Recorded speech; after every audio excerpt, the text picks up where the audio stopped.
महंगा होगा या फिर मिलेगा ही नहीं।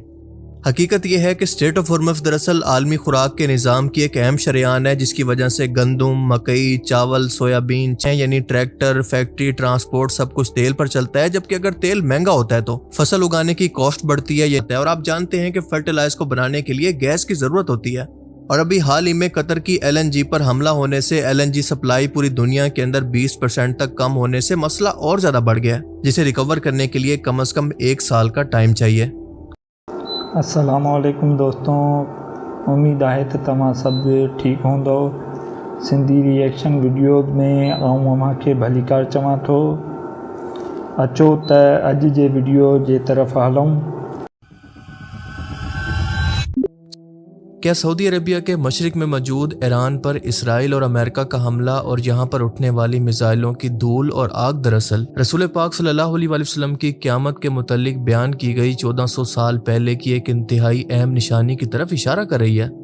क्योंकि हैरत अंगेज तौर पर इस जंग के बाद जो हालात बन रहे हैं वो ठीक इन्हीं हालात व वाक़यात की तरफ इशारा करते हैं जो कि हदीस मुबारक के अंदर बयान किए गए थे। आए जरा एक एक करके गहराई से इनका तज्जिया करते हैं और एक एक डॉट्स को मिलाकर सच तक पहुंचने की कोशिश करते हैं। लेकिन उससे पहले एक बात क्लियर कर दूं कि क़यामत का इल्म अल्लाह के सिवा किसी को भी नहीं है, और जो भी निशानियां क़यामत के बारे में हदीस मुबारक के अंदर हमें बताई गई हैं उसको कोई भी शख्स तब तक मुकम्मल होने का दावा नहीं कर सकता जब तक ऐसा हमारे सामने हकीकत में ना हो जाए। लेकिन क्योंकि मौजूदा हालात को देखकर मुस्तकबिल के हालात ऐसे ही बन रहे हैं जो कि इन तमाम निशानियों पर पूरा उतरते दिखाई देते हैं, इसीलिए यह हदीस इतनी अहम होती जा रही है।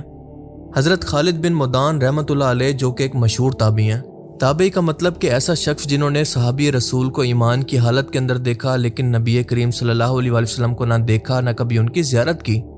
वो फरमाते हैं कि रसूलुल्लाह सल्लल्लाहु अलैहि वसल्लम का फरमान है कि अगर तुम मशरिक की तरफ से आसमान के अंदर आग का एक सतून यानी पिलर देखो और वो भी रमज़ान के महीने में, तो जितना हो सके उतना खाना तैयार कर लो, यानी ज़ख़ीरा कर लो, जमा कर लो, क्योंकि ये कहत का साल होगा। यानी इसमें अल्फाज नबी करीम सल्लल्लाहु अलैहि वसल्लम की तरफ मंसूब हैं और यह मजमअतुल औसत हदीस नंबर 371 के अंदर मौजूद है। अल्लामा मनावी रहमतुल्लाह अलैह ने इस हदीस के लिए बहुत ही सपोर्टिंग टेक्स्ट का जिक्र किया है, जबकि अल्लामा अजीजी ने इसको हसन करार दिया है। फैजुल कदीर हदीस नंबर 645 और सिराजुल मुनीर के अंदर ये बात वाज़े तौर पर लिखी है, यानी ये किसी मन गढ़ंत मौजू हदीस की कैटेगरी में नहीं आती। अब जरा इस हदीस के एक एक लफ्ज़ पर गौर करें कि रमज़ान के महीने के अंदर जंग की शुरुआत और सऊदी अरेबिया के मशरिक के अंदर जो कि ईरान है, इसके बाद ईरान पर फ़िज़ाई बमबारी के बाद पैदा होने वाले आग के बादल या आग के पिलर्स और इसके बाद पैदा होने वाला फूड सप्लाई का शॉर्टेज, और वो भी कहत की सूरत में 1 साल के लिए, और फिर कम से कम 1 महीने का खाना स्टोर करने की नसीहत। आज भी अगर आप सऊदी अरेबिया का मैप देखें तो एग्जैक्ट ईरान इसके मशरिक के अंदर है, और ये जंग आप जानते हैं कि एग्जैक्ट रमज़ान के महीने में शुरू हुई।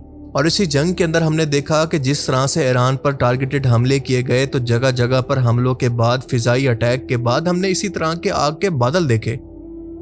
28 फरवरी 2026 को अमेरिका और इसराइल ने ऑपरेशन एपिक फ्यूरी के नाम से ईरान पर कोऑर्डिनेटेड फौजी हमले किए, जिसके अंदर मिलिट्री ठिकानों, न्यूक्लियर साइट्स और लीडरशिप को निशाना बनाया गया, जिसमें ईरान के सुप्रीम लीडर आयतुल्लाह खुमनाई की भी शहादत हो गई।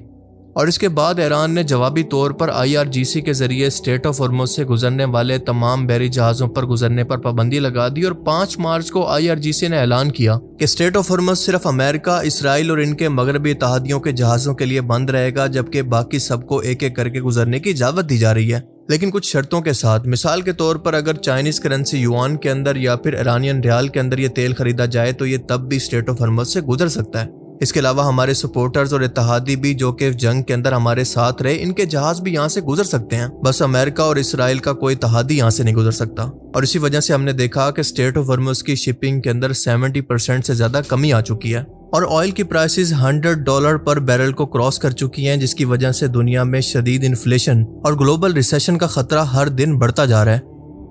और अब आता है इंतहाई अहम पार्ट इस हदीस का, जो कि चौंका देने वाला है, जिस पर कोई बात नहीं कर रहा, यानी 1 साल का कहत और खाना स्टोर करने की नसीहत।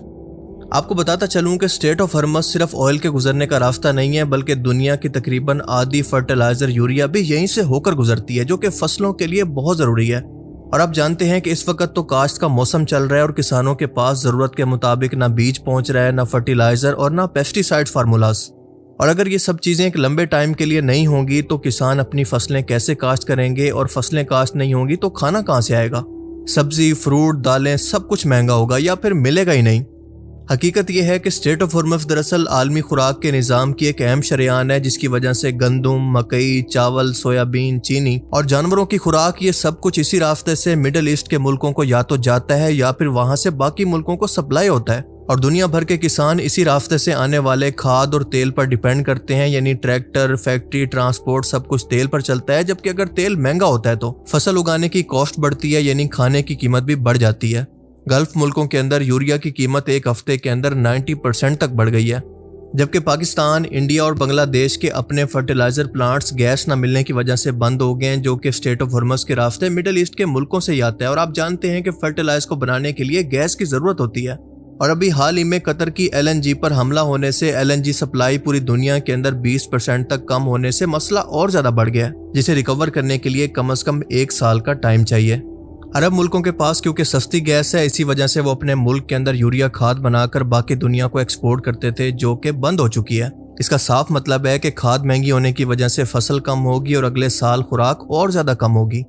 اور اگر کراپس کے علاوہ صرف کھانے کی بات کریں تو بحرین، کویت، قطر، UAE اور سعودی عربیہ اور عراق کا 70% تک کھانا اسٹریٹ آف ہرمز سے ہی آتا ہے، کیونکہ یہاں کی زمین ایگریکلچر کے لیے موزوں نہیں ہے، اور ان سب ملکوں کی آبادی 100 ملین سے بھی زیادہ ہے۔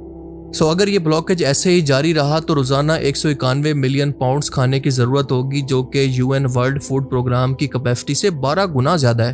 اور اسی جنگ کی وجہ سے خود ایران کے اندر کھانے کی قیمتوں کے اندر 40% تک اضافہ ہو چکا ہے۔ چاول 7% مہنگا، دال اور تیل 3 گنا مہنگا ہو چکا ہے، جبکہ ساؤتھ ایشیا کے اندر سب سے پہلے اس کا امپیکٹ پاکستان پر پڑ رہا ہے۔ فیول اور گروسری پرائسز تیزی سے بڑھ رہی ہیں، جبکہ پیٹرول پمپس پر لمبی لمبی لائنیں لگی ہوئی ہیں۔ حکومت نے ہفتے کے اندر 4 دن کام اور سکول بند کرنے جیسے سٹیپس لیے ہیں، لیکن کوئی فائدہ نہیں ہو رہا۔ اور اگر انڈیا کی بات کریں تو گلف کنٹریز کی طرف سے گیس نہ ملنے کی وجہ سے 40% تک یہاں پر یوریا کی پیداوار کم ہو چکی ہے، اور بنگلہ دیش کی فیکٹریز تو گیس نہ ملنے کی وجہ سے تقریباً بند ہو چکی ہیں۔ آسٹریلیا، انڈونیشیا اور یورپ ہر جگہ پر یا تو گیس کی سپلائی نہ پہنچنے کی وجہ سے یا پھر یوریا کی ایکسپورٹ رکنے کی وجہ سے اس کی تعداد کم ہوتی جا رہی ہے۔ اور آپ کو بتاتا چلوں کہ یوریا فرٹیلائزر دنیا میں سب سے زیادہ استعمال ہونے والی کھاد ہے، اور اس کی طاقت اس کے اندر موجود نائٹروجن ہے، جس کی وجہ سے پودے کی پتیاں بنتی ہیں۔ پودا سرسبز اور صحت مند رہتا ہے، اور اس کے علاوہ پودے کی گروتھ بہت تیز ہوتی ہے، اور اگر یہ نائٹروجن نہ ہو تو پتے پیلے ہو جاتے ہیں، پودا کمزور رہتا ہے اور پیداوار انتہائی کم ہو جاتی ہے، یعنی یوریا کھاد ان کی اصل گروتھ کو تیز کرتا ہے، پودوں کو جلدی بڑا کرتا ہے، خاص طور پر گندم، چاول، مکئی کے اندر یہ بہت ہی فائدہ مند ہے۔ اسی کی وجہ سے پودوں کے اندر زیادہ کلوروفل بنتا ہے، یعنی پودا زیادہ دھوپ استعمال کر کے خوراک بناتا ہے اور اس کی بڑھوتری تیز ہوتی ہے، اور اسی وجہ سے کسان کو زیادہ منافع ملنے کے ساتھ ساتھ فوڈ سپلائی بھی بڑھتی ہے۔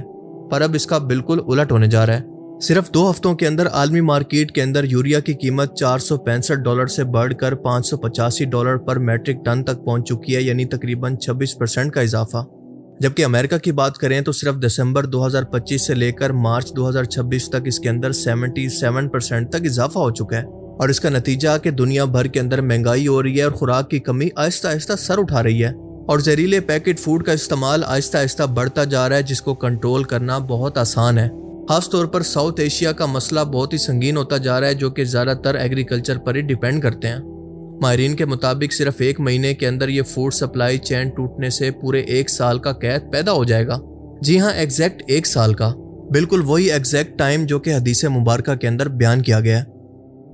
دیکھیں، ایک بات یاد رکھیں کہ قیامت کی نشانیاں ایمبیگوس ہوتی ہیں، اور صرف اللہ تعالیٰ کو ان کے درست وقت کا معلوم ہوتا ہے، اور یہ بھی ہو سکتا ہے کہ اس سے ملتا جلتا اسی طرح کا ٹائم ہمیں مستقبل میں دیکھنے کو مل جائے، اور یہ بھی پاسبل ہے کہ یہ ایگزیکٹ دراصل وہی ٹائم ہے، واللہ عالم، کیونکہ ہم میں سے کوئی بھی وحی کی تائید کے بغیر یہ کنفرم نہیں کر سکتا، اور وہی صرف پیغمبروں کو ہی آتی ہے۔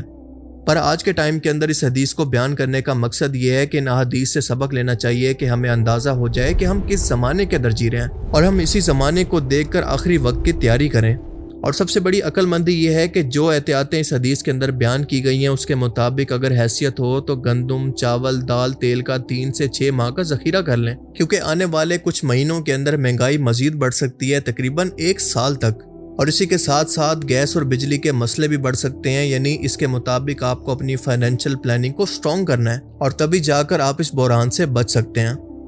اللہ تعالی ہمیں سمجھنے کی اور نیک عمل کرنے کی توفیق عطا فرمائے، آمین۔ دوستوں، اواں کے اسانجو ہی ویڈیو کیئं لॻو، اواں पंहिंजे कमेंट बॉक्स में पंहिंजी राय जो इज़हार करे सघो था ऐं जे तव्हांखे वीडियो सुठो लॻो आहे त वीडियो खे लाइक कंदा, असांजे हिन चैनल खे सब्सक्राइब कंदा ऐं बेल आइकॉन खे ऑल ते प्रेस कंदा त जीअं